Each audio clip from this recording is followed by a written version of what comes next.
theory, it's exhaustive search. It will run. Yeah. But the performance side is very bad. The bad thing is a performance compromise are two layers. One is that this is a full system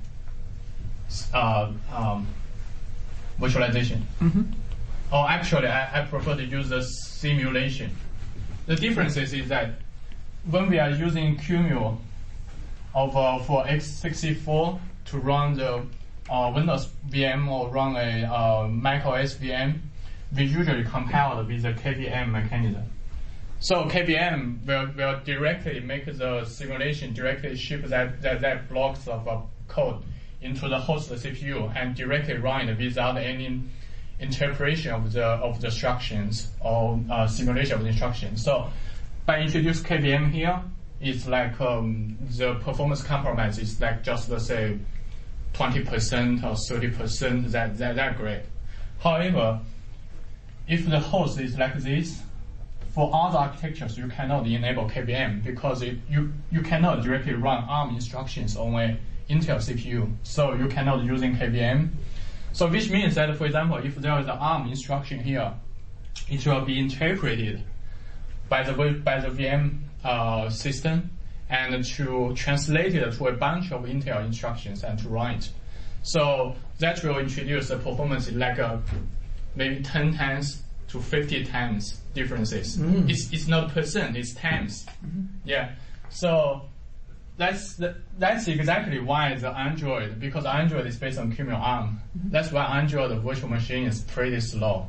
That's the reason, because it's a simulation execution. It's not actual host virtualization.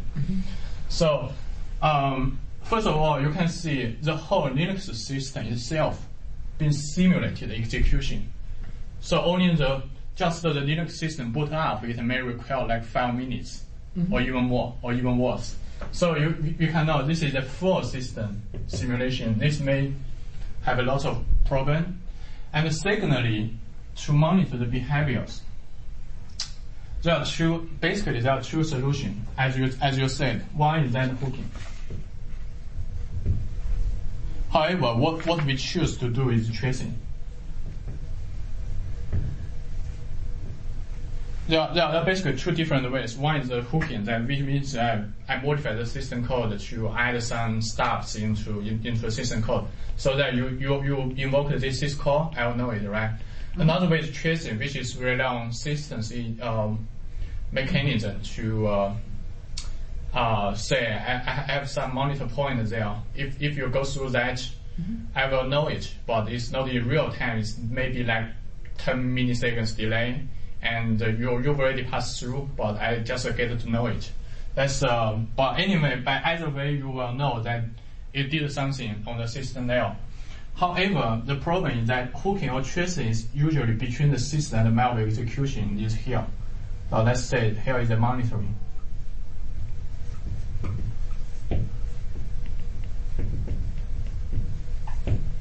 Monitoring itself usually will also introduce like by experience will also introduce like 5 times to about 20 times performance compromise. But this compromise is not to the full system, it's to the malicious program you are running, to that single process.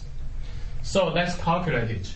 By full system simulation, you introduce like 10 to 50 times, right? So multiply it, it means like it's maybe like hundreds to thousands of performance delay to this malware simulation. But that means, for example, if our system to set up a reasonable time, say, let this malware to run like 5 minutes, which is current time in wild file, that means it actually just run normally at 2 seconds. 2 seconds, you cannot trigger any behavior, because that's just the beginning, very beginning. Otherwise, you may run it like for 2 hours, maybe enough, but that's 2 resources occupation, you know. So this one is very hard to be reduced because and just because we're arguing, so that this one being the 5x to 20x time, or maybe less, but it will definitely have like times of differences of compromise. This one is very hard to be reduced because that no matter you're using hooking or tracing.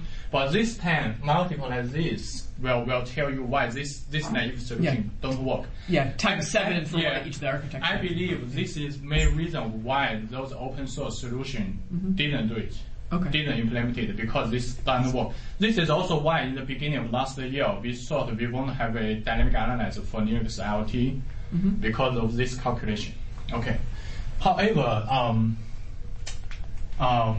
let me see. The third problem we are resolving is the maintenance. So if we're doing a system like this, for maintenance, that means that we will need to maintain like about 7 to 10 different virtual machines with different hooking, monitoring or hooking tracing per architecture because the syscore is different per architecture. So any kind of bugs, you need to upgrade all the virtual machine images, you need to upgrade all the guest code and push it to production, like thousands of actual servers, right? So that will be a huge complexity of the maintenance. That's something in wild file setting. We never do that. For example, in the Windows, we just have 2 different, which one is for Windows 7, one is for Windows 10, 2 images, that's all. So every time we need to add something new, to create something new, we just create 2 new images. But this one it will be like introduce 10 more, which introduce the maintenance problem. So, let me take a picture real quick. Okay. Let's take a look at the new solution. Did I got everything right in my code? Not sure. So it's right because the reflections. Yeah. Yeah, I think. Yeah, I had it. Okay. Okay, thanks. So the challenge is already clear, right? Yeah. Okay, cool. Just want to make sure I caught it before you read. Yeah. You like the mother. So the new method, the idea is kind of simple, but implementation is hard. So I will introduce the idea first. Okay. The idea is like the host is in the host layer. We still using most common like x86-64 hardware. So this is still a traditional solution. This is still the most popular server you are using. We did actually consider about using ARM server, but it can be extended to MIPS or other architecture. Anyway, so for the host OS, we still using like Linux 86-64. I assume it doesn't really matter if it's Ubuntu or Debian or whatever. It's not matter. It's not matter. Yeah. Okay. Well, for the Red Hat VMM, we're using simple QEMU